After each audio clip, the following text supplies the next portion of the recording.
Great. Okay, hi everyone. Welcome to Hudson Institute for our afternoon event, Securing America's Financial Borders. For first-timers joining us here in our offices in DC, and for those of you watching online, Hudson is a non-partisan think tank organization dedicated to promoting American leadership and global engagement for a secure, free, and prosperous future. My name is Nate Sibley. I'm a research fellow on a project here at Hudson called the Kleptocracy Initiative, and we look at countering corruption and economic crime from authoritarian regimes. We're here today to talk about the relationship between illicit finance and national security. We hear a lot and we see a lot of headlines about how the US deploys sanctions and other, what you might call offensive measures against, to target the financial operations of its various adversaries, particularly terrorists, Iran, Russia and Venezuela.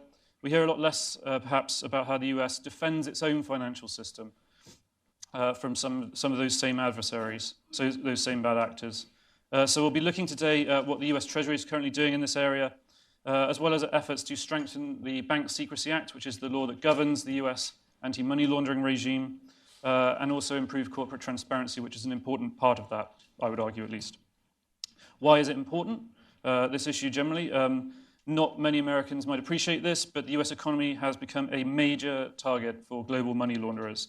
If you're a kleptocrat or a terrorist or some other kind of criminal looking to clean up your dirty rubles or renminbi or reals or whatever it is, the golden ticket is to get them changed into nice, clean, fresh US dollars. Why? The US currency is obviously the world's reserve currency, has unmatched strength and ubiquity.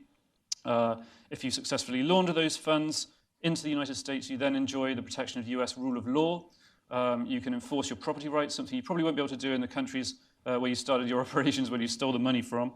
There's also, it's the world's biggest economy. There's ample room to hide vast sums of money in the US. You can't hide hundreds of billions of dollars in Madagascar or something, for example. But if you think about the size of the US real estate market, for example, there's just so many ways that you can sneak under the radar.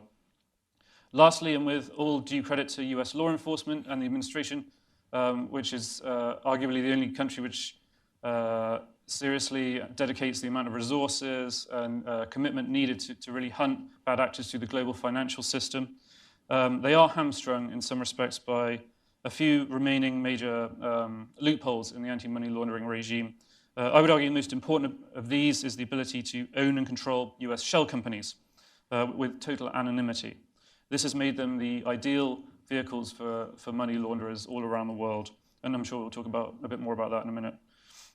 The scale of money laundering and the threat of illicit finance, well, it's hard to quantify. It's not the same thing, for example, as if we were talking about car sales around the world. I should be able to give you the total figure for that. This is illicit finance. It's secret. We don't know exactly. The US Treasury estimates it's around 300 billion is laundered through the US every year.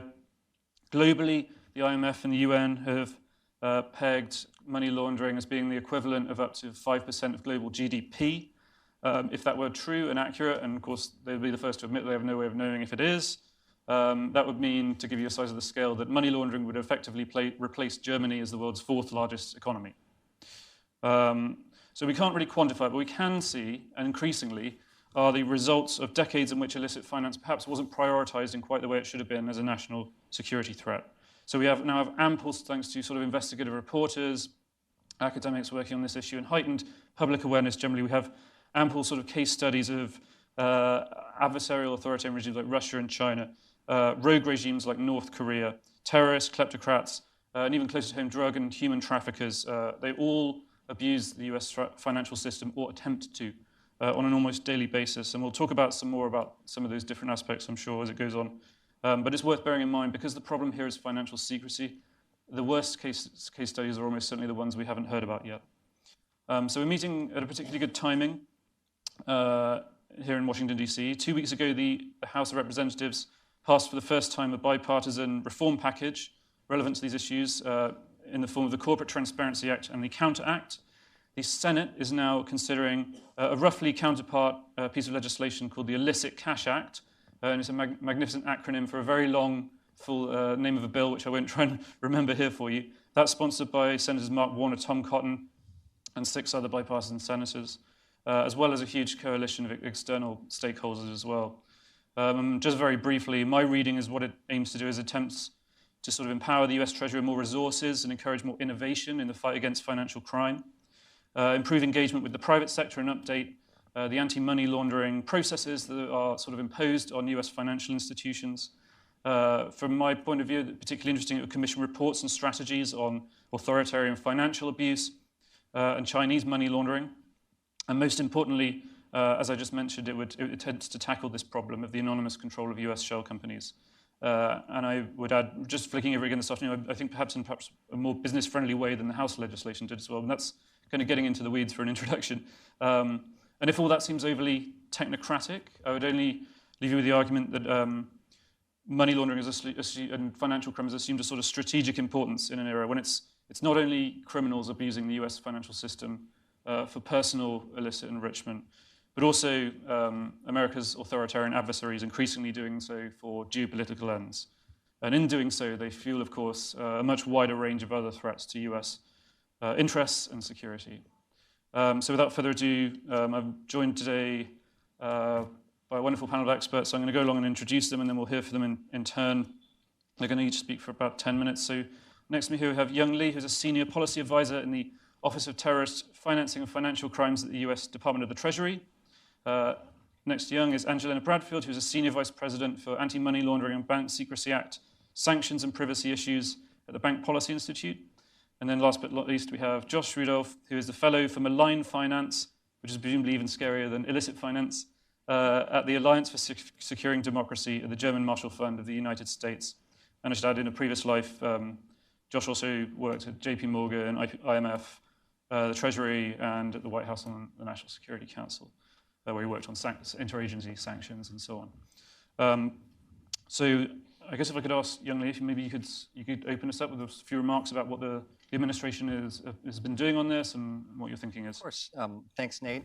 We appreciate the invite to be here. I have to say we've long appreciated the Hudson Institute and their leadership on kleptocracy. I see a number of people here who have been doing a great job of really shining the importance of corporate transparency. So we really appreciate what all of you have been doing in terms of informing the public and stakeholders about the critical importance of corporate transparency. I think you did a really good job of setting up the scene. I want to talk a little bit more about some of that nitty-gritty before we get into the limited things that I can say about pending legislation. But you hit the nail right on the head in terms of what the problem is with the lack of transparency with respect to legal entities, particularly in the U.S.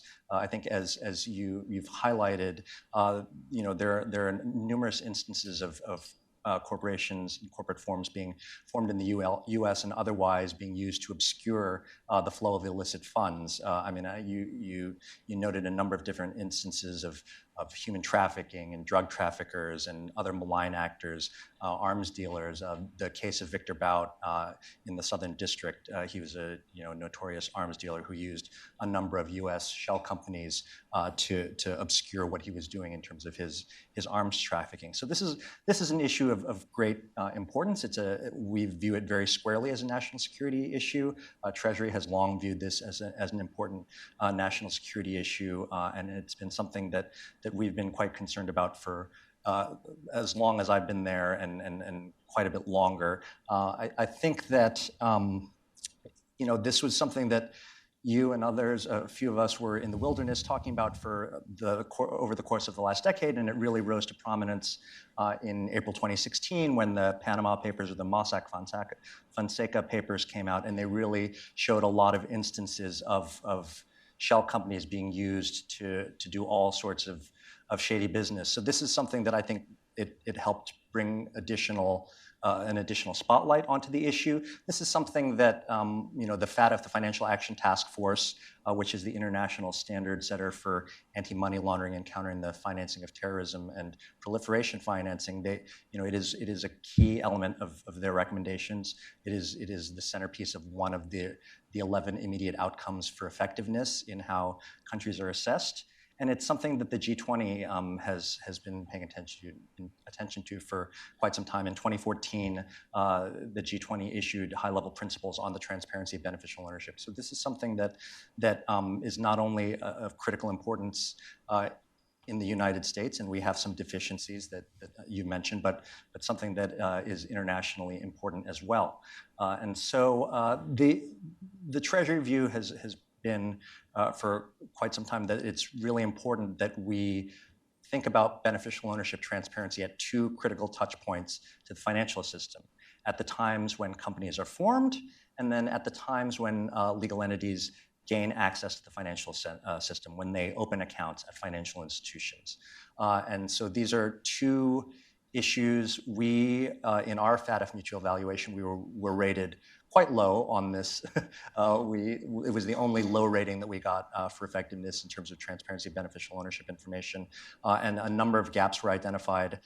We had gaps with respect to not only company transparency at the time of company formation, but also at the time of account opening. Now, on that second point, we had a long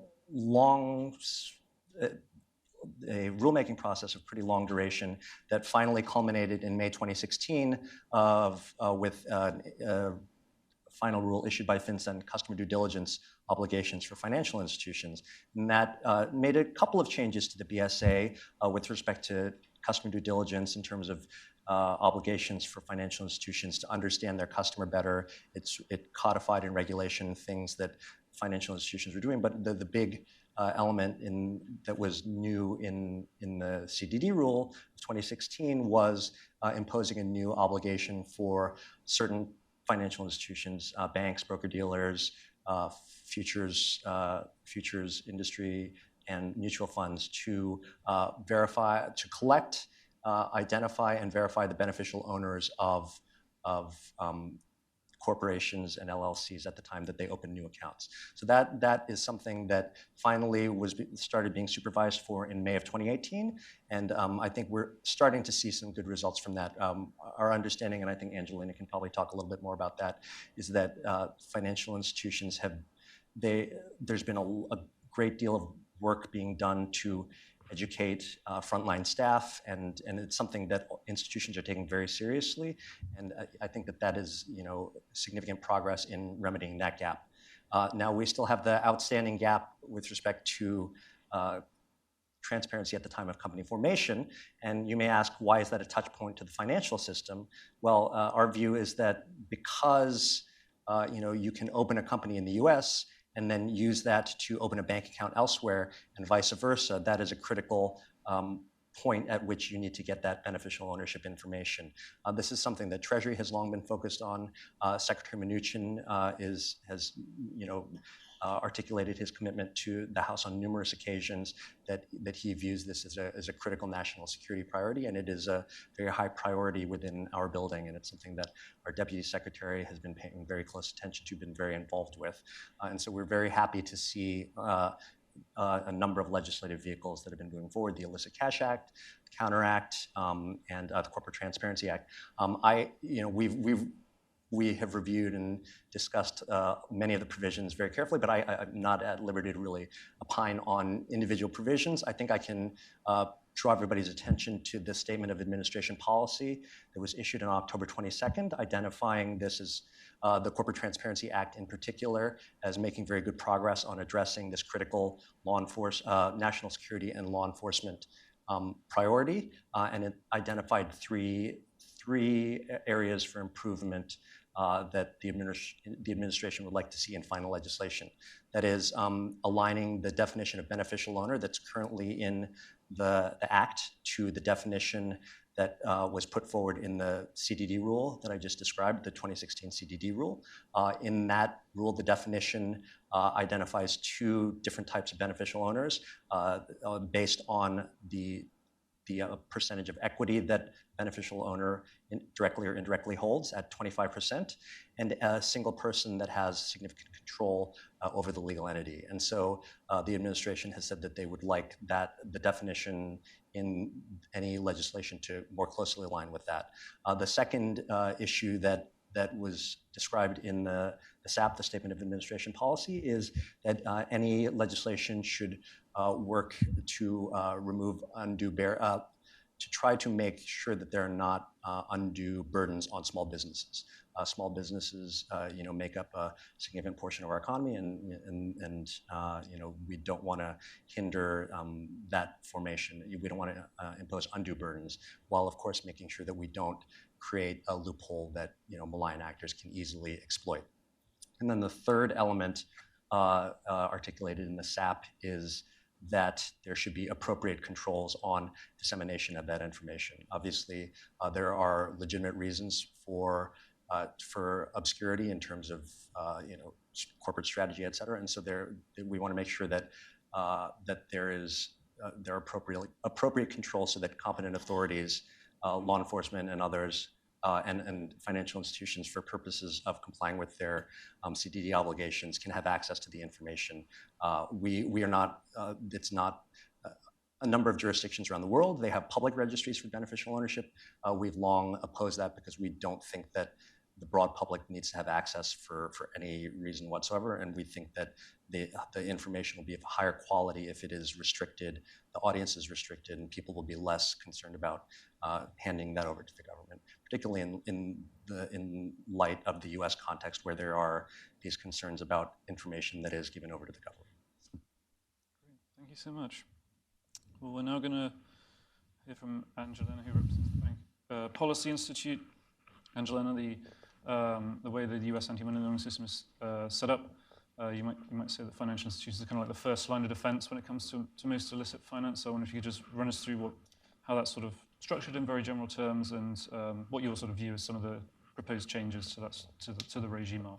Absolutely, happy to. Thank you so much for having me, and it's great to be here and get to sit on a panel with these accomplished individuals. By way of a bit of an introduction, for those who aren't aware, the Bank Policy Institute is a trade association that represents approximately 40 of the largest banks in the United States. So I thought that perhaps at the start it might be helpful, to Nate's point, to actually provide a little bit of background on the expectations that are already imposed on financial institutions when it comes to protecting, deterring, and detecting illicit financial activity. So just by way of a little background, the U.S. AML-CFT regime is primarily codified in the Bank Secrecy Act, which was initially passed in the 1970s. The purpose of the BSA is to require financial institutions to provide law enforcement and other sort of national security officials with information that is of a quote-unquote high degree of usefulness, and that's through reporting, record keeping, et cetera. Financial institutions are very proud of the role that they play here in protecting the United States and deterring and detecting and deterring illicit activity, including terrorism, money laundering, human trafficking, et cetera. To kind of walk you through some of the requirements, I'm going to do that at a high level just for the purposes of today's discussion. Sort of in the 70s, we started out with some record keeping and reporting expectations, particularly around the reporting of cash transactions greater than $10,000. In the 90s, it was formally codified that financial institutions were to provide reports on suspicious transactions. Then, of course, with the Patriot Act, there were some additional expectations imposed on financial institutions, particularly around, formally imposed, particularly around knowing their customer, making sure they have a strong AML program within their institution. Obviously, we've heard a little bit also on the CDD rule when it comes to collecting beneficial ownership information. So there's a lot the financial institutions do, both internally and then working with law enforcement to really help protect the United States. But I think a couple things probably to take away from that is important. One, you can see that we've definitely built the AML regime. It started in the 70s, most notably, in 2001, we've seen significant changes. So that's maybe, about 18 years since the last change, about 15 years since it was promulgated. And the nature of financial activity has changed. And I think that's something that you can see reflected in both the House and Senate bills. Customers don't interact with the bank like they used to. You interact most of the time on your phone, or you open, a bank account over the internet.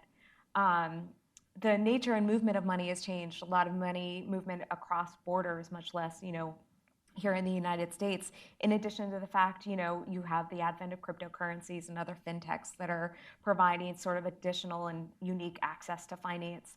And then finally, I think it's important to note, and you can kind of see this in the way in which the regime was structured. It was initially structured on the idea that financial institutions were providing leads in writing with a strong narrative that were going to be reviewed and read in every case. Today, it's mostly used for data mining.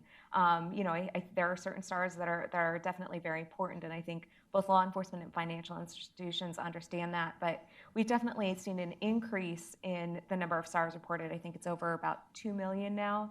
Here in the United States, I think last I saw, it's about 15 million CTRs. It's suspicious activity reports, currency annually, transaction right? reports. I'm sorry? Annually, right? Annually, yes. Thank you. So we've definitely, seen a significant change. And I think when we're talking about these changes, it's also important to look at how financial institutions are regulated and examined when it comes to these efforts. And so the first thing to note is that, in the BSA, Congress granted the authority to implement the BSA to the Secretary of the Treasury, who has delegated it to the Financial Crimes Enforcement Network and Treasury. FinCEN has actually, and that's FinCEN, FinCEN has actually delegated that examination authority to various regulatory agencies, particularly for banks. You've got the federal banking agencies, some market regulators, et cetera. I think in many cases for BPI members that, you can have sort of up to 5 regulators examining your program for AML compliance. So when you think about it, you've kind of got a triangle here where, you have FinCEN at the top, or banks rather, you've got regulators, you've got law enforcement, but sometimes there's some lack of communication between them in the sense that presently, regulatory expectations haven't been as substantially informed by kind of the provision of information to law enforcement as it could be. And I think you'll see that maybe driven in 2 ways. One is sort of the, financial institutions, when you look at the way in which they're examined for compliance, it's done by kind of the ability for them to automate their policies and procedures and documentation processes. They're not examined on whether or not they're providing highly useful information to law enforcement. Something that I know we talk a lot about at BPI is what gets measured gets done. And I think that's really a key thing to think about when we're talking about ways in which we should reform the regime. When you're focusing on policies, processes, procedures, it's going to make your AML program look a lot more different than if you were to focus on kind of the provision of highly useful information to law enforcement, which is really the purpose of the AML regime. So with that in mind, I thought you can't really have this in a vacuum. You have to have some data, I think, to go behind it. So in 2018, BPI actually published a report based on 2017 data on the resources, large financial institutions. We actually surveyed approximately 19 of our members. The responses varied between each question, but at a high level, the takeaways were that, financial institutions, they monitor transactions for alerts that then turn into potential cases that may then turn into SARs. And so for these 19 institutions, you saw in 1 year, 16 million alerts processed, 640,000 SARs filed, 5.2 million CTRs filed. They've got 14,000 individuals actually devoted to their AML compliance program. They're spending $2.4 million. Of the 14,000 individuals, approximately 50% are focused on kind of that day-to-day auditing, kind of check the box compliance expectation, whereas the other 50% are focused on providing leads to law enforcement. But even within that category, you've got a strong focus within institutions, again, because you have to have an auditable program in sort of documenting reasons why you aren't filing SARs. You think about that 16 million alert to 640,000 SAR filing rate. And so there's a lot of sort of interest and efforts in institutions to really take those resources. When you think about it, these are all resources that are being devoted to try and make, to help detect and deter illicit financial activity. And would this really be the way in which the government would spend these resources if they had them? And that's really where I think a lot of our AML reform initiative comes from is, how would you actually change this regime so that it focuses more on law enforcement purposes? So I'll talk just a couple moments about that before turning to beneficial ownership, because I think that it's key in all of this as well. One, we've really supported the prioritization and the provision of sort of AML regime priorities for financial institutions so they can take some of these resources and actually redeploy them to law enforcement purposes. We've talked about modernization. I talked a little bit about changes in technology. I talked a little bit about sort of changes in the way in which law enforcement uses the information. I think there's an ability for institutions to provide, maybe in certain cases, just kind of raw data rather than spending a lot of time writing narratives on potential suspicious activity, et cetera. There's also some streamlining in the exam and supervision process. I don't necessarily, we don't need to go into all of that for the purposes of today's discussion, but there's also some streamlining. Also, again, the nature of finance has changed. It doesn't stop in a bank. It doesn't stop at a border. And so greater information sharing with the appropriate sort of privacy protections is key to really move the regime forward. And then finally, again, technology is changing the way in which financial institutions can conduct their AML compliance efforts. And so just greater encouragement for innovative approaches is really needed to make the regime more effective and efficient. So with all of that in mind, of course, the purpose and focus of today's discussion is on beneficial ownership legislation in particular. And BPI, in addition to being a strong supporter of AML reform efforts, is very much supportive of ending anonymous shell companies, and we've spent a number of years in support of that. As I echo others here, it's a significant loophole in the U.S. system, and it's something that we really do believe should be closed. It's used by money launderers, human traffickers, terrorists, sanctions evaders. You've got documented examples of Iran, Venezuela, Hezbollah, all using loopholes in the system to change. I think that we've heard a lot about kind of the views that Treasury takes, and we've looked forward to working with Treasury on this as well when it comes to passing legislation. But I think it's important to talk a little bit about kind of a bank's role in collecting beneficial ownership information and why it's so important for Congress to pass this legislation. As described earlier, banks are collecting beneficial ownership information, but it's not directly provided to the government. It's used sort of, one, they are required to under the regulation, but then it's used in monitoring and other processes internally to the institution is really only provided when a suspicious activity report is filed by that bank. So at the end of the day, information is not timely provided to law enforcement, and it definitely is really, there isn't a lot of it that's really getting to law enforcement at the outset when it comes to closing this broader loophole. I know that Hudson has focused on this a lot, so I'll look to them to maybe provide some additional case examples, et cetera. But I think just broadly, it's something that that BPI is supportive of, as well as general AML reform. Thanks so much. And now we're just going to hear last but I think I've already said last but not least, so you get the idea. But from Josh from the Alliance for Securing Democracy. Josh, your work focuses not a million miles away from our own on how to sort of defend the US from threats, illicit finance threats, particularly those that have a sort of tend to erode our democratic processes or directly threaten national security. So I wonder if you could just talk about some of the work you've been doing on this. Sure, and thanks, Nate, for having me, to everyone for coming, to Young and Angelena for already having taught me a lot here. I guess I should emphasize the slight difference. We have a lot in common of the focus that we have between kleptocracy and the German Marshall Fund's Alliance for Securing Democracy. That's a bipartisan transatlantic think tank program that I work for here in DC that's focused on specifically authoritarian regimes' interference in Western democracies. So the urgency of securing our democracy from authoritarian influence is the particular bias or focus that I bring to this discussion of securing our financial borders. I'm going to split my remarks between the national security rationale for beneficial ownership reform and then the reform agenda after that, what's next. And you'll hear kind of through both of those my perspective on the financial sector being a battleground for preserving the integrity of our elections and for fighting off foreign powers that mean to do us harm. So first, on beneficial ownership, Outlawing anonymous shell companies has been a priority, as we've heard, for law enforcement going back a decade. Everything changed, though, in 2016.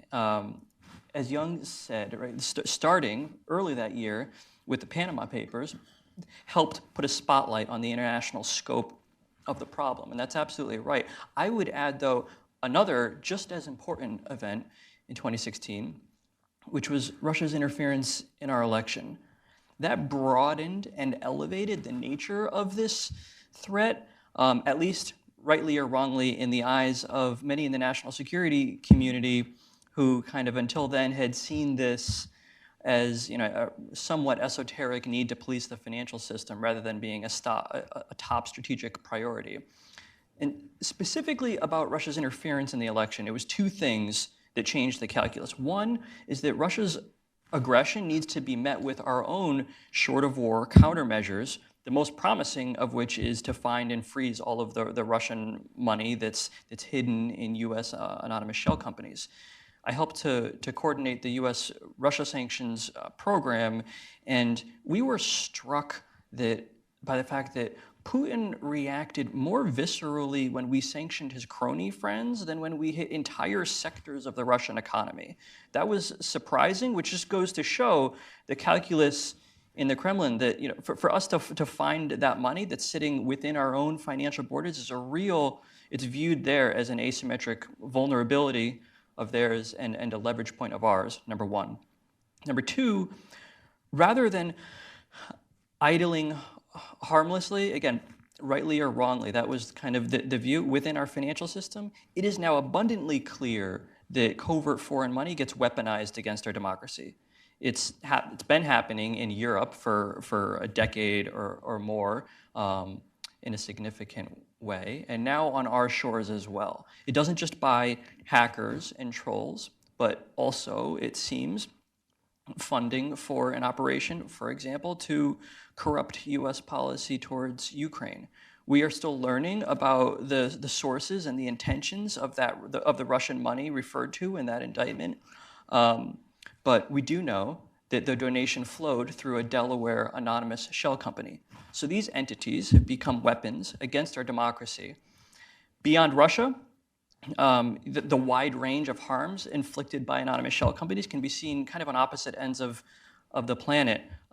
In China, where actually Nate wrote the best piece on this like a year ago on the way that the state companies, the party elites, the criminal organizations all use anonymous shell companies to evade sanctions, trade fentanyl, to spread corruption through the Belt and Road.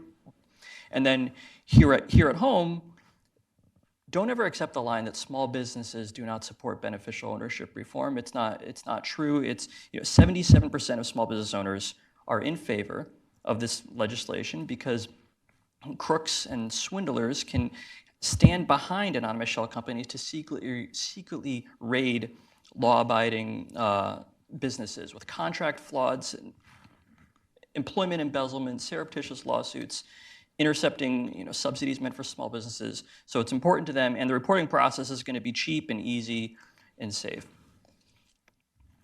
So those are just a couple of groups, national security and small business.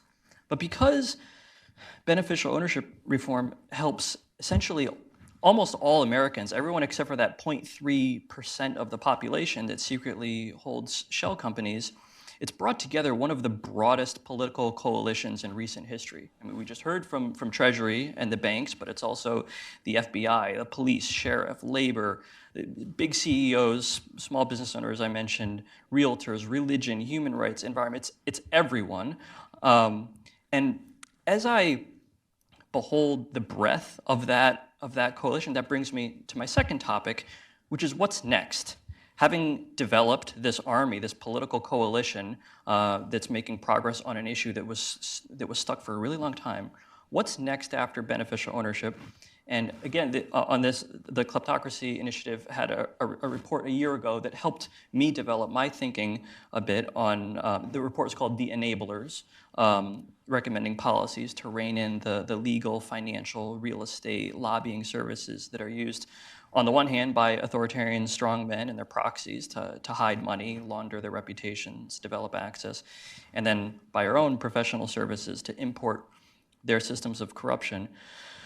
I've been doing some research in the past couple of months on a policy area that's not covered there, but it cuts right to the heart of securing our democracy, which is the campaign finance loopholes through which foreign powers covertly funnel money or things of value to our political parties, campaigns, and candidates.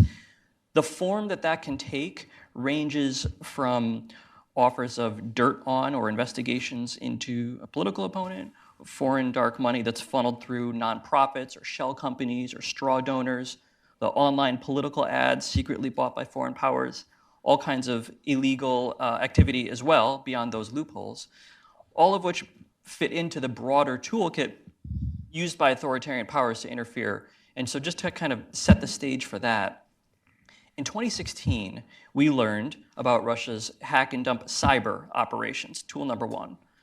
Over the 18 months that followed the election, we learned about their information operations on social media, Internet Research Agency.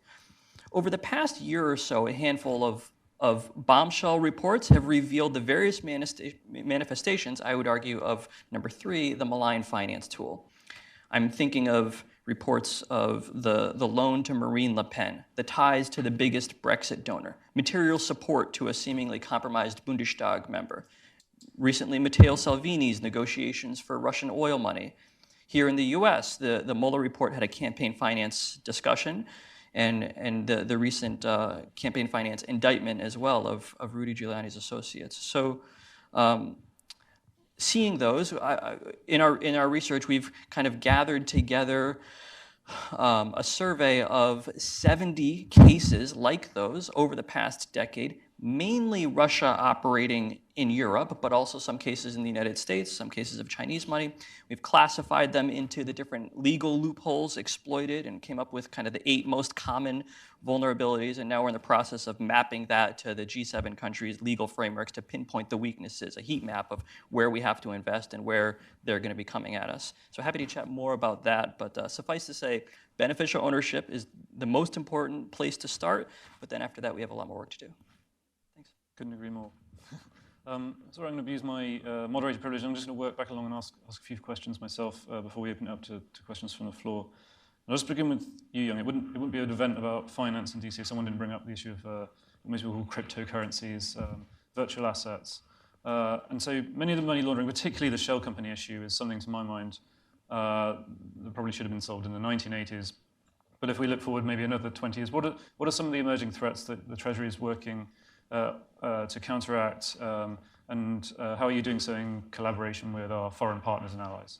So yeah, I think that this is an event about securing America's financial borders, but you can't have that discussion in a bubble. Obviously, the financial system is so interconnected, and so I mentioned the FATF, which is again the Financial Action Task Force, and the U.S. just concluded its presidency of the FATF, and under the U.S. presidency, making sure that there was an international standard for the supervision and regulation of virtual assets and virtual asset service providers was a key priority. And so during the term of the U.S. presidency, the FATF made changes to its recommendations and brought under recommendation 15. I don't know if there are any FATF nerds who know all the different recommendations. Maybe I'm the only one.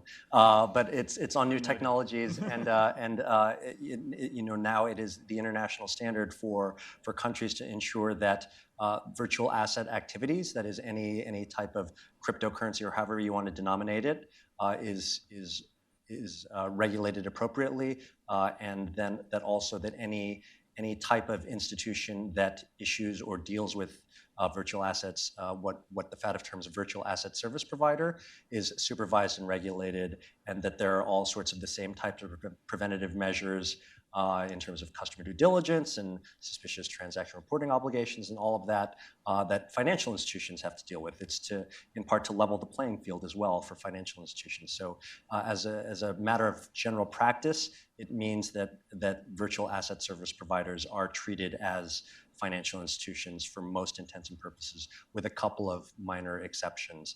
And so the changes to the recommendation happened, and then the way that it happens in FATF world, then you have to update the assessment methodologies that countries are actually assessed against. So those modifications were adopted at the October plenary a few weeks ago and went into effect immediately. So those countries that are in the midst of that have not had their on-site visits yet are now going to be assessed against the new methodology. So not only are they going to be assessed as a matter of technical compliance, but throughout every single immediate outcome as well. And so the first two countries that are being assessed right now, their on-sites are presently happening, are South Africa and Japan, and we'll see how that happens.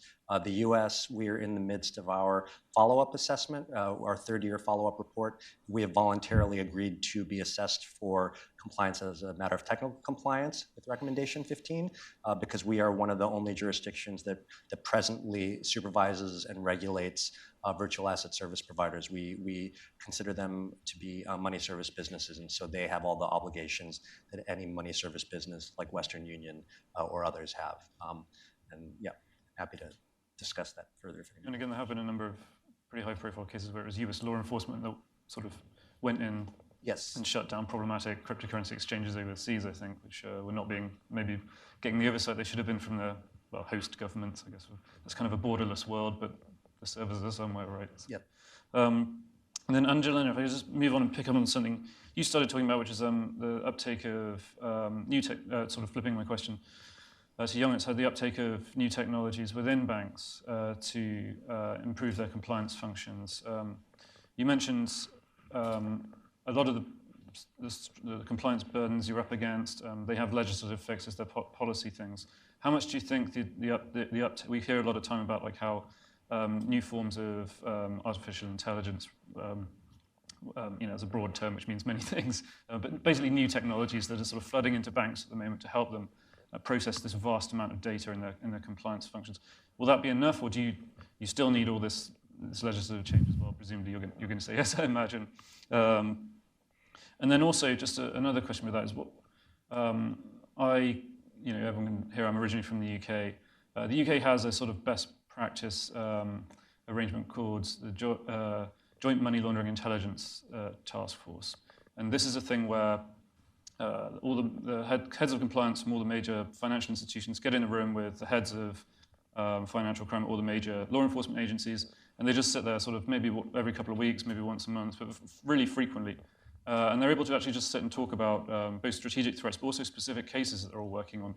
And it's all classified, so we don't have any sort of like good information about how many crimes they've solved, so to speak. But it's received the most fantastic feedback, both from law enforcement and from the banks. Are there things the US government could do of that nature? Not that necessarily, but there is also obviously FinCEN Exchange, which sort of starting to serve the function or intended to. But is there more that can be done in terms of public-private partnership beyond what's being legislated on, perhaps, in the near future?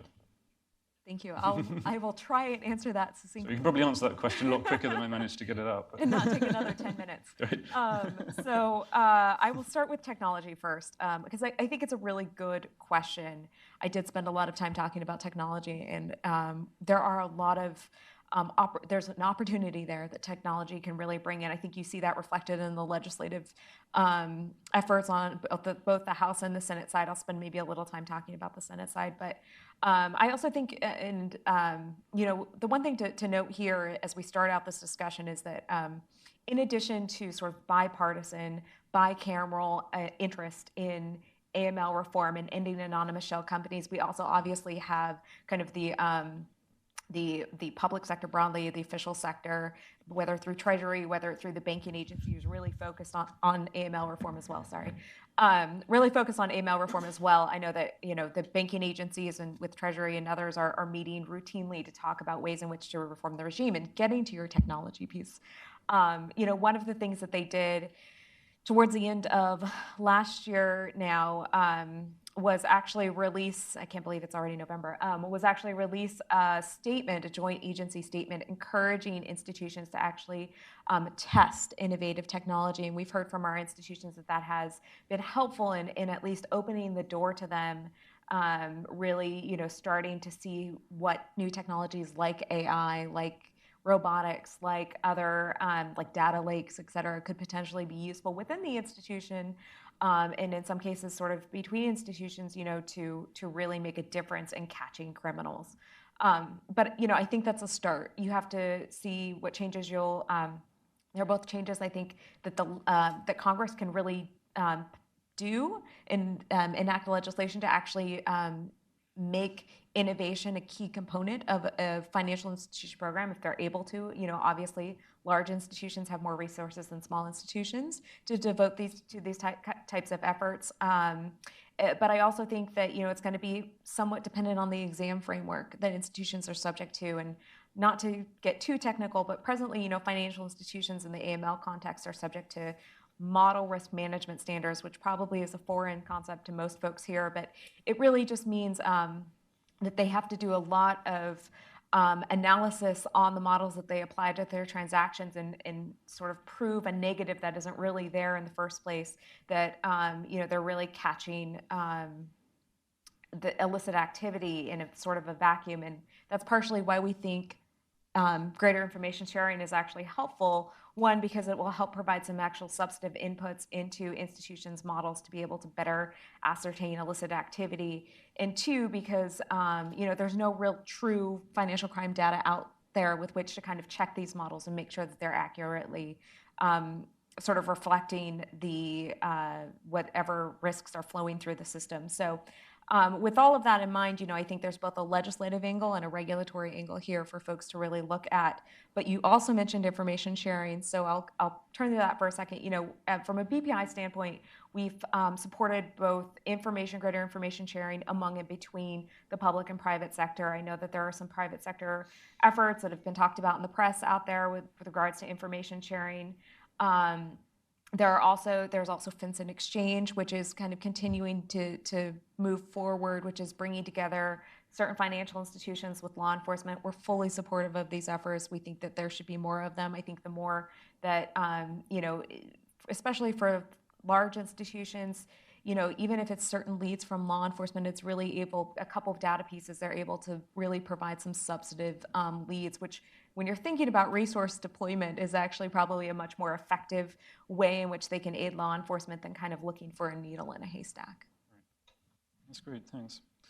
And Josh, just to return to the shell company issue, I'm just thinking about what some of our partners and allies around, I say our, I mean, I'm here in DC, you can hear I'm British, but I have an American outlook on things, perhaps. So what some of US's allies and partners have done in this, particularly in the European Union, and particularly in the UK, because there is this idea hasn't been plucked out of nowhere in the US. The UK has had a beneficial ownership registry running since 2016 now, so we are getting evidence and data from there.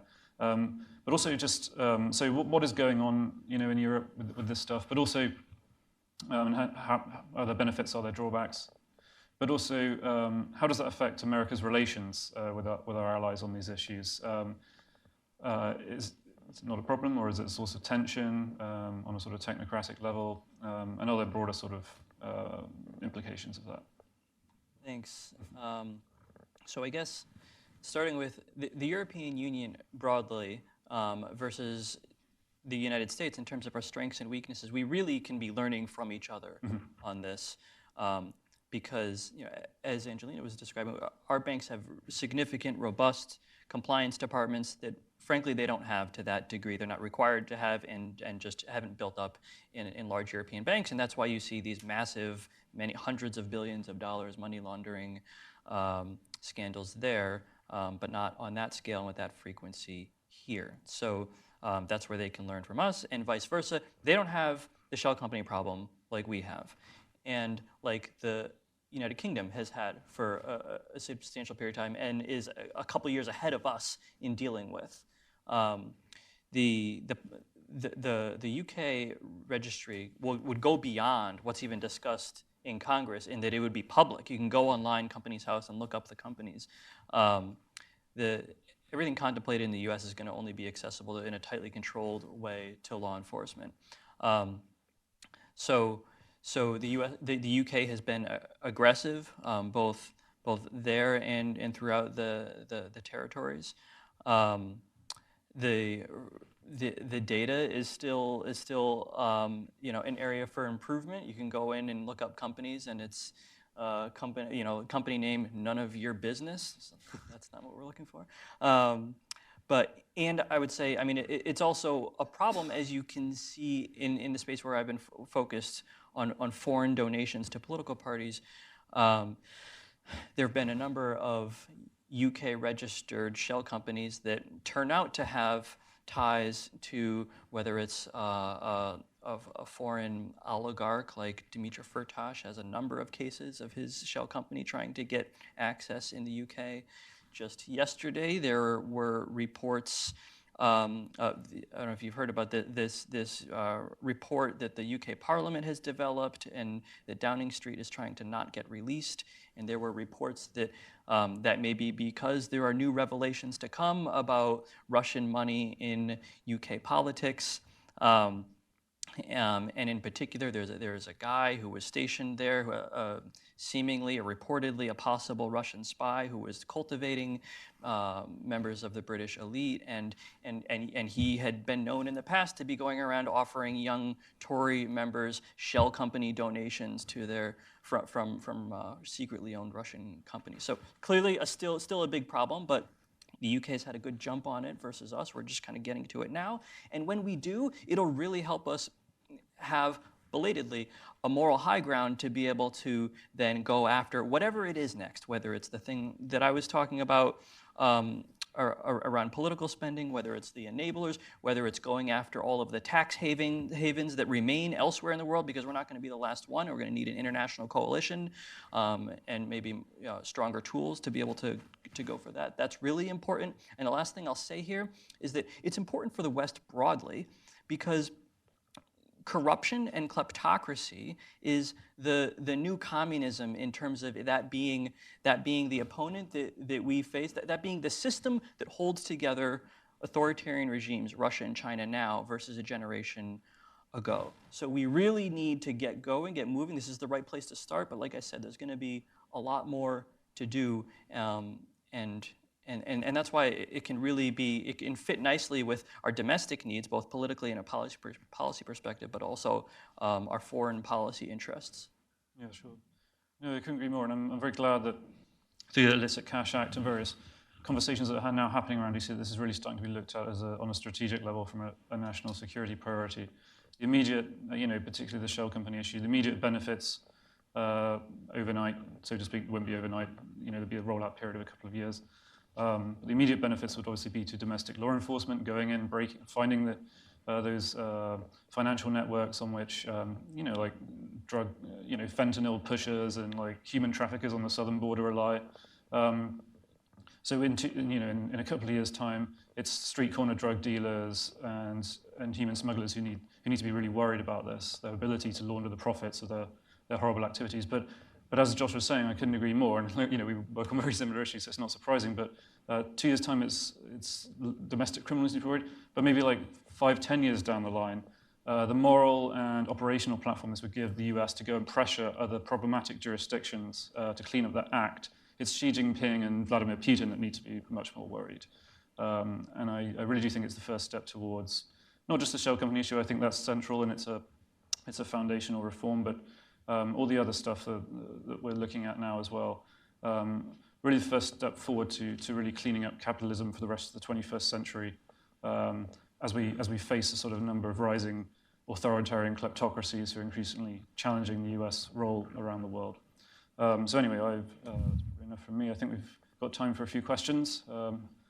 I think your hand was up first, sir, the grey suit at the back.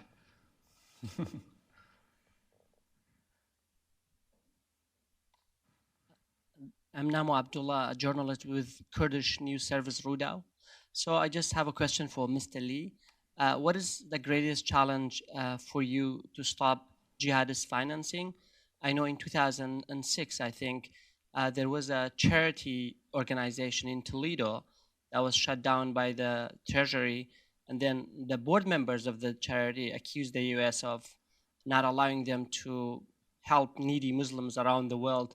Is that a challenge to distinguish between a charity organization that's just supporting needy Muslims and a charity that's essentially supporting terrorism? Thanks.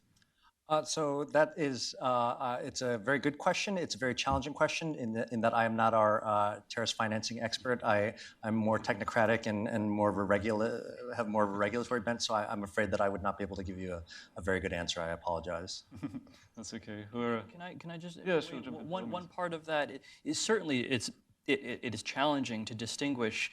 I mean this is also it's like civilians in warfare. Like sometimes it's done intentionally to be able to, if there's just like a sliver of dirty money inside clean and really important, destinations for money, that's what makes it challenging for the authorities. And that's why you need the banks on board, because they're kind of the eyes and ears on the front line. And it's a hard job. It's an area where our government and partners and allies around the world have invested heavily in the past 15, 20 years, really starting right bang after 9/11, like the days and the weeks after. It was a month after 9/11 that Treasury, well, first of all, Section 3 of the Patriot Act, the less controversial section, was financial reforms. That essentially added new elements that were very helpful for the mission to counter financing of terrorism. And then a month later, Treasury was able to get FATF to do this international special plenary that rolled out 8 new guidelines for how all FATF members should address terrorist financing. And then that was picked up by the IMF and the World Bank and the UN, and there was bilateral engagement. And that's when AML became AML-CFT. Okay, the whole government and the whole alliance took on, and the private sector took on that challenge. That has not been done with authoritarian influence since 2016. And so that is really an area where Treasury should lead, but everyone kind of has a piece of this. I'm looking at it from a research perspective in civil society. There's Congress, there's private sector, there's allies. We all need to get organized to tackle that challenge the way we have the terrorist financing. Thanks. I think you were next, with the jacket in the front row there, second row. My name is Sang-min. I'm a reporter from the Radio Free Asia. I have a question for Mr. Young regarding the North Korea. North Korea has been using the digital currency in exchange for their money laundering. So therefore, a couple of months ago, the Treasury Department sanctioned one of the group Lazarus for their doing such a thing. So my question is, how do you assess North Korea such a money laundering as using their digital currency and exchange? And then what is the policy of the Treasury Department to deal with North Korea this activity? It's I think another set of very good but very challenging questions. I'm not in a position where I can really speak at great length about that here, unfortunately. But thank you. Certainly something that the U.S. government is working on, as you can see if you sort of look at some of the recent news coming out of Treasury. But I appreciate Young can't talk about everything. He has quite a specific role at Treasury. And I'm very glad that he's able to join us and talk about the things he is able to talk about today. So sorry about that. Gentleman at the back with the blue scarf. My name is Roger Cochetti, and I work with private equity in the technology sector. And I think my question is going to parallel some of those. I think it's the most common question, and that is, we are facing what I think most people believe is a slow tidal wave in the increase of cryptocurrencies and distributed ledger and blockchain and whatever you want to call it. And graft is not going to go away.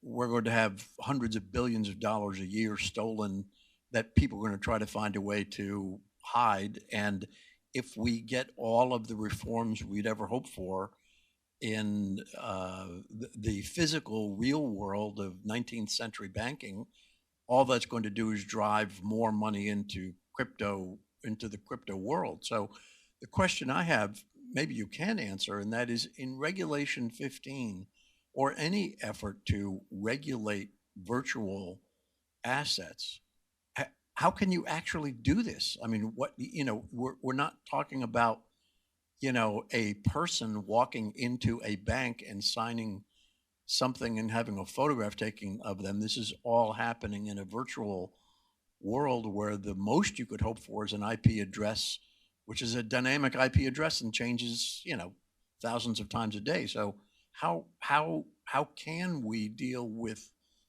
the fact that improvements in the real world will drive this money in more and more into the crypto world? I mean, what are the tools we have to do with it in the crypto world? I mean, I think that's why we were pushing very hard to have this become an international standard, because if the US is supervising and regulating it, but everybody else in the world is not, then people are just going to go and completely anonymously use virtual assets in any other country, and I'm not going to name any countries because I don't want to get in trouble. But that's why I think it's really important that it be the international standard. The FATF recommendations, the FATF has a membership of about 40, but there are a number of FATF-style regional bodies that are then responsible for making sure that their countries are implementing all of the FATF recommendations, and that covers over 200 countries. So that's why we thought it was so important to make sure that it is an international standard that everybody has to abide by. The way that the U.S. does it, the way that FATF does things generally is that you take into account your risk and context. The U.S., the way that we've done it is we've said that anytime you try any type of entity that converts crypto into fiat, you have to supervise and regulate them, and so that's the critical touch point for us. And then you have obligations for monitoring those transactions. You have obligations for making sure that certain preventative measures are in place, et cetera, et cetera. And our Justice Department has been able to go after after a number of these exchanges. So this is our approach. There is no one-size-fits-all approach. We think it's very important that there be an international standard and that all countries take steps immediately to supervise and regulate. It was a commitment that the G20 finance ministers, they pressed the FATF to do this work on an expedited basis. So that's why I don't think you've ever seen a change of this magnitude happen this quickly in FATF. So the regulators have been moving fast and doing good job, but both FATF, the FEC on their side as well has put out regulations on it. They can't do it all, though, in the sense that the private sector has a role to play as well. Really, if the U.S. is going to set the standard in having clean, well-regulated, and trusted crypto digital currency as an alternative to others, you have to get one out there that's liquid and that's used as a competitor. Rather, you can't just have the framework in place, but the government can't do that. So it seems like we've kind of learned in recent months that the sense in DC is that for Facebook to do that with an entity based in Switzerland might not fit the bill for that, but I don't know what does, and there's going to have to be private sector work. We need kind of an alternative. I think the lady with the red. Yeah. If you could wait for the microphone and then just introduce yourself and your affiliation. In terms of recommendations that you develop for, say, the European Union, how would your strategy differ with things going on such as Brexit, as well as in terms of parallelisms between securing our nation's borders, such as the Department of Homeland Security and Health and Human Services for issues such as detention facilities and reaching out to contractors? How would that work with securing America's financial borders and perhaps having developments between agencies in that sense with the Securities and Exchange Commissions? If you could just where you're from, your name and where you're from as well. Erica Espinoza from Germantown, Maryland. Okay, great, thanks. Does anyone want to? Well, sure. That was, when we saw Special Counsel Mueller testify in the House of Representatives, a lot of what he had said was not new, is in his report. The one thing that jumped out to me that was important to him was he said a few times, especially towards the end of that day, that we really need to do a better job of exactly what you just said. It's the absolute right thing, to coordinate among all of the different departments and agencies that have either an intelligence piece or a policy piece or law enforcement, domestic and foreign. This is not being done well. It's not being done at high levels, it seems, or there's not clear evidence of that working effectively within the executive branch. There's not a hybrid threat center. There's not a senior level coordinator for interference that pulls into Treasury, FinCEN, and kind of has it all. There are really important, good people working at the staff level, but to have that done in a systematic way at high levels is what needs to be done. I think you're absolutely right. Yeah, and just on you asked about how Brexit will affect things. There is a concern that the UK, will shed a lot of the good sort of regulation, or at least enforcement of regulation it's been doing over the past 10 years or so when it leaves the EU. I talk to UK authorities on a reasonably regular basis. I don't see any appetite for that from them. They will lose some of their relationships with their European counterparts. Obviously, need to be worked out and fairly quickly, but they will lose some of their day-to-day informal access that and relationships that they have there. On the other hand, they're strengthening relationships with the US very much. For example, you had a really groundbreaking data sharing agreement signed last month, which no two other countries have in the world. So as to what happens in the UK, it's, as with all aspects of British politics at the moment, it's really anyone's guess as to what happens in Parliament over the next few weeks and what sort of relationship the UK authorities can thresh out with their neighbours. I'm answering that as the token British person on the panel. I don't speak for the British government. Paul in the front here. He's been waiting patiently. Well, I guess I was going to ask one question, but I'm going to ask another one because I just thought of it. I think it's better. And that is, what's the feeling on bringing other industries outside of banks under AML, KYC obligations, including real estate, law, hedge funds, all sorts of stuff like that? Thanks. Yes, I'll take that one.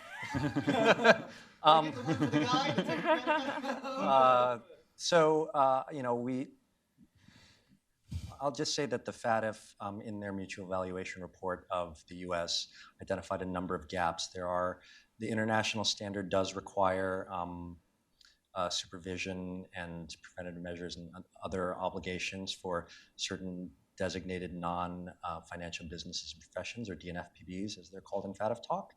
So if you look around the world, there are a lot of the same types of obligations that banks and other financial institutions have. A lot of other industries, such as lawyers and real estate and other types of professions, have those obligations in the world, and those were gaps that were identified in the U.S. We are looking at some of the gaps that were identified by the FATF, but we don't have any sort of official, sort of higher level position on some of those, the extension of some of those obligations.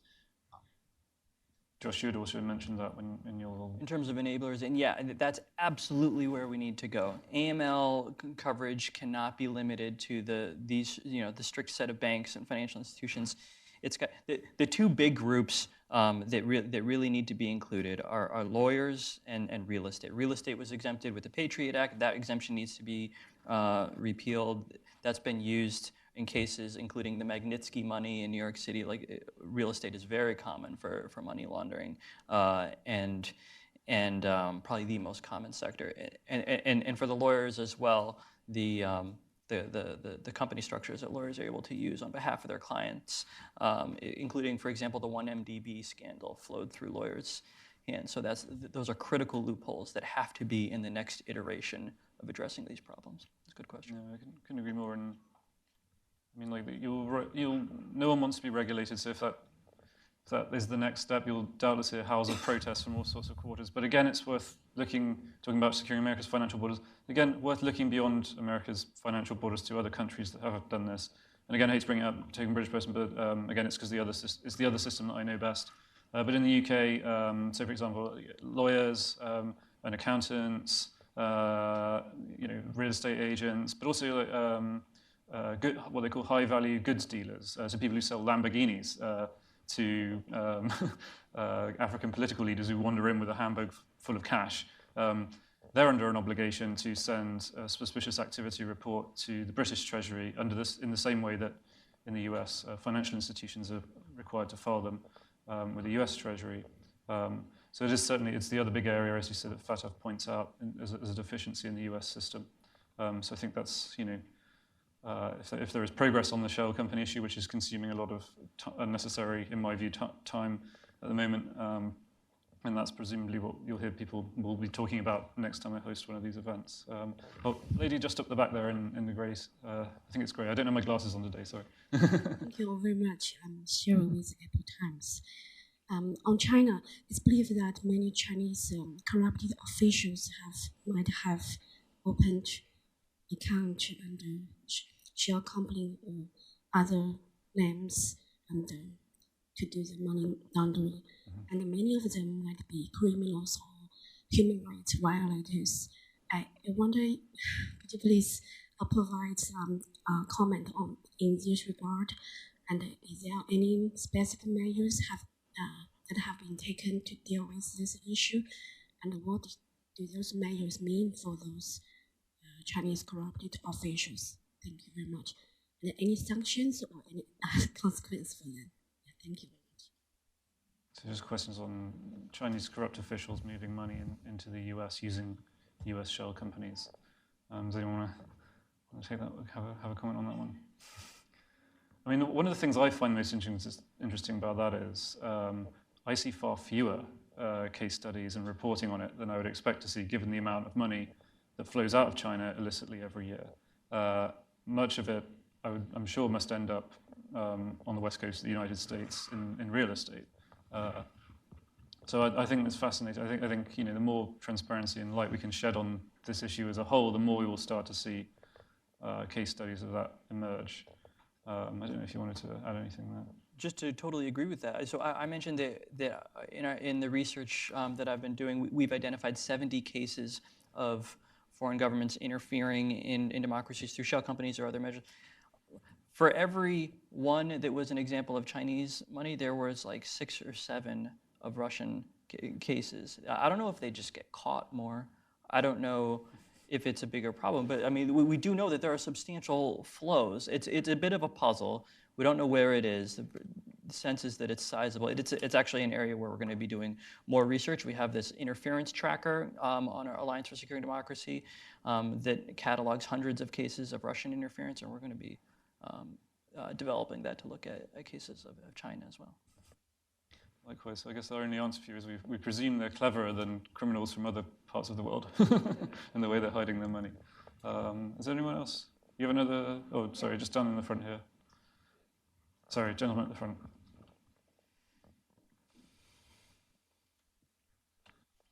Tim Nelson, State Department. I wonder, are there any lessons from the British public registry system that could help us get to a publicly declared beneficial ownership declarations? Just because some of the things that we found here, we didn't know when it was just FinCEN looking at them, like whether it's Iranians under the height of sanctions and yet being the beneficial owner of a skyscraper in New York, or Deripaska owning the most expensive real estate in DC. Right. Those are usually journalists that are bringing those things out. Yep. Are there things we can learn from the British system? I can obviously have a crack at that, but if anyone else has any comments? Or... All right, yeah, so first off, like, there's no suggestion that none of the legislation currently pending on the Hill would create a public beneficial ownership registry here. Many Americans have very different attitudes towards privacy and their rights in that regard than Europeans do, and particularly British people. There really wasn't a debate about the whole privacy aspect in the UK when I mean, there was a bit. And privacy issues have caused some of the issues with the UK register. So, for example, I think a bit too much information, if anything, is given. So when you've got people's home addresses, and they're potentially like dissidents from authoritarian countries who own a company in the UK.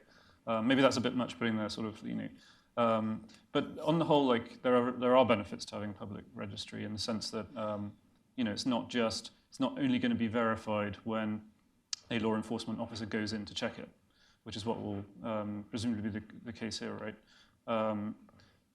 What happens in the UK is you had Global Witness, who I see as a representative just behind you, did a huge study on all the filings that have been made in the UK registry, and they identified lots of areas for sort of just everything down to just practical improvements. Where you had mentioned earlier some of the company names that were being typed in, and so people had found about 15 different ways to spell, when they're asked for their nationality, to spell that they were British. British with a U, British with an L, and so one of the simple things that came out of it, which is a practical improvement, let's do drop-down menus for everything we can and improve the data that way. And obviously you've got everyone, you've got everyone looking at this thing, or everyone can go in and check their own name. They can make sure that their information isn't being used fraudulently. There are ways to verify that and make sure that won't happen anyway, or try to. But yeah, on the whole, there are arguments to be made for a public registry being more helpful to businesses as well. They can go in and check their suppliers to make sure they say who they say they are. On the other hand, not every country has the same attitude to privacy as the US. So that sort of all happened without much debate in the European Union, frankly. Whereas I think it's a healthy thing that Americans robustly debate the issue when the government wants to take more data from them. But yeah, I hope that answers your question in a roundabout way. I would add really quickly that the FATF standards only require that adequate, accurate, and timely beneficial ownership information be available to competent authorities. So there is no international obligation for there to be a public registry. Okay. Anyone else? Okay, blue dress over there. Thanks. Elizabeth Meehan, PhD student at George Washington University and fellow with the National Science Foundation. There are some folks who claim that the rise of ownerless structures or ownerless entities will become a problem as more countries adopt beneficial ownership regimes. So I'm wondering if you can comment on the rise of ownerless structures and the problems you may be facing with that.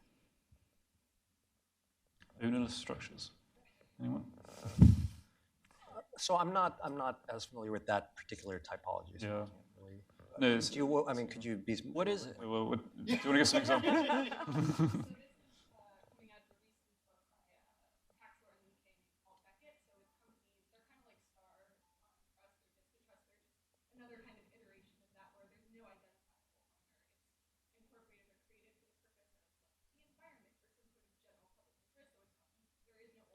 So like, for example, like a 501c3, it's not owned by anyone, right? Yeah. Well, in those cases, so for example, in the legislation on the Hill, currently, those are excluded because you can't.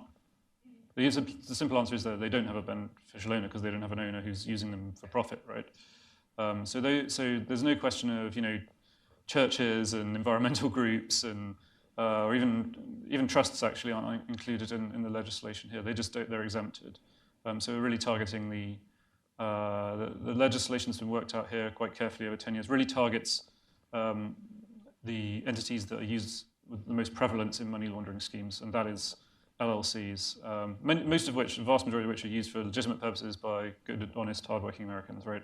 But then there's a small quota of them that shell companies being used to launder money by international terrorists. So that was really the focus, and that's why these ownerless structures aren't quite so much of a concern. Right. I'll add something to that really quickly because I think we're jumping off of what Nate said. One, I think it's important to note that the legislation reflects hard work on both sides of the aisle when it comes to targeting the right sort of entities, at least at the outset, for legislation. I would also note, though, I think in both the House and the Senate bill, there is a study in there to look at trusts and perhaps other types of legal entities that may be presenting risks that aren't necessarily identified initially, and I believe that report also goes to Congress. So I would, within our strong support of legislation, and for it to be passed immediately, I would note that is in there. Because trusts are another big one. You're quite right to mention them. And the EU, under their legislation, does require a register of trusts to be. I don't think it's a public one, but it is required. So yeah. No, but it's an interesting question. Because there are ownership structures which is very difficult to legislate against, but they can also be abused for money laundering. That's a question for maybe for next time, just like bringing in all the other professional enablers and so on and so forth. Yeah, thanks for that. Just in the front row here. Robert Schroeder, international investor. Private equity's grown significantly. Are the rules tight enough for the reporting requirements for private equity, especially when they have international ties? No.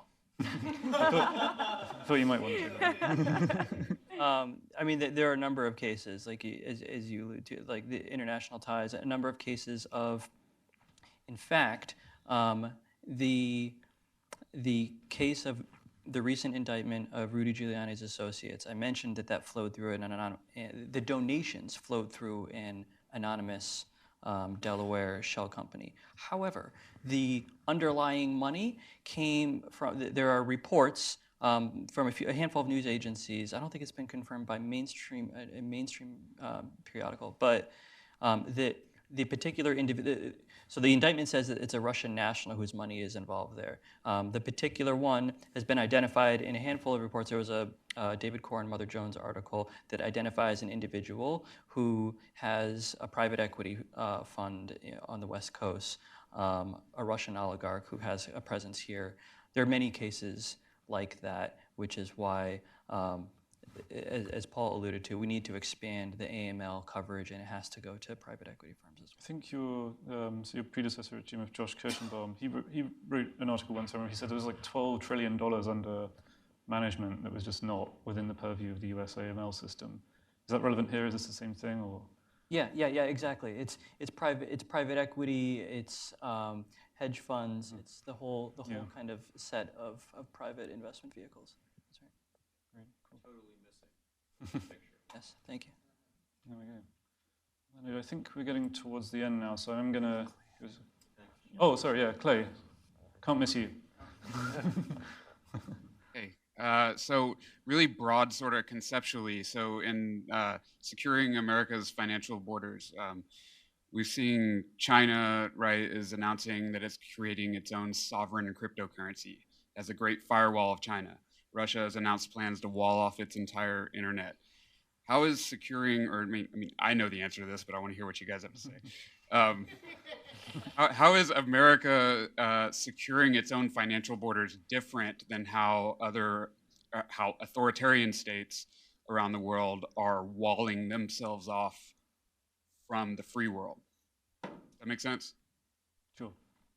Like sort of questions of rule of law and democracy versus authoritarianism, like in very broad conceptual for what we're talking about. Anyone want to have a last word on that? Well, I can take a crack at it. It's a good distinction, right? Because it's different. Securing the border is not closing the border. There's a big difference. We're going to remain an open system. We're going to remain a capitalist society, but there's a lot to learn and to adapt. I alluded earlier to communism being, or corruption being the new communism. That's what I'm referring to there is that a generation ago, we had this terrifically well-working grand strategy where we could keep our regulation light and let the free market do its thing, and it would kind of, we'd be this shining city on a hill that's prospering, and that would be a model that would attract the rest of the world, again, because of the particular nature of the rival that we had, the ideological communist model. Now that our adversaries, Russia and China, are not held together by the hearts and minds of the masses, but by the pocketbooks, as you've written very eloquently about the pocketbooks of these loyalists, it has profound implications for what our grand strategy needs to be. And even though we're going to still be an open capitalist system, there are different values associated with that, and we now need to lean into others like the rule of law. And that may be uncomfortable in kind of ramping up, including for the private sector, a degree of regulation that we're not traditionally comfortable, with. But for our economic interests, for our national security interests and values, that's where we need to go. I would just add very briefly that it's not an official part of the FATF standards, but there are analyses of the sort of fundamentals of the elements of the rule of law that preface every single reach evaluation report. Whether or not they can be as fully representative of what is happening on the ground is a question for debate. But there are attempts to try to get those elements into the reports for every report. Yeah, I mean, what they've got to say, in my view, security, part of international security is built on free flow of trade and investment with careful regulatory oversight. Just closing yourself off, that's not providing security, that's just oppression, and that's the difference. And I think one of your founding fathers said, those who choose between liberty and security deserve neither. So perhaps it's a good place to leave it for today. I just want to thank you all for coming very much. And I also just want to plug my colleague Ben's event, which is taking place tomorrow. Those of you who came for the kleptocracy and got bogged down in technical anti-money laundering talk, I apologize, but tomorrow we're having an event on countering global kleptocracy, which will look at, we have another panelist in the audience, Ali from Global, and Clay, sorry, too. So you've all turned up early. But we'll be talking about some much broader issues tomorrow at the same time here at Hudson Institute. So I hope as many of you as possible can join us then. So thanks very much for coming, and thank you so much to my wonderful panelists.